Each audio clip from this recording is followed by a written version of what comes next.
লাবিসা Jadid, যে নতুন জামা কাপড় পরিধান করে এসেছে তার জন্য ঈদ নয়। ইন্নামাল ঈদু লিমান খাফাল ওয়াঈদ, ঈদ হচ্ছে ওই বান্দার জন্য যে আমার ধমককে, যে আমার আখিরাতকে, যে আমার ভয়কে, যে আমার শাস্তিকে ভয় করে। ইন্নামাল ঈদ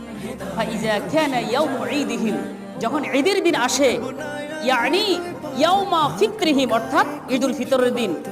বাহা বিহিম মালাইকাতুহু, ফেরেশতাদেরকে নিয়ে গর্ব করে, ও আমার ফেরেশতারা, তোমাদের সাথে আমার পরামর্শ আছে, কথা আছে, শুনো।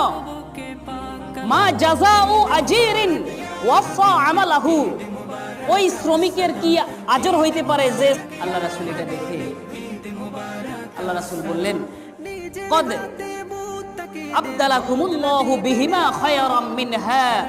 ঈদুল আদহা ওয়া ঈদুল ফিতর,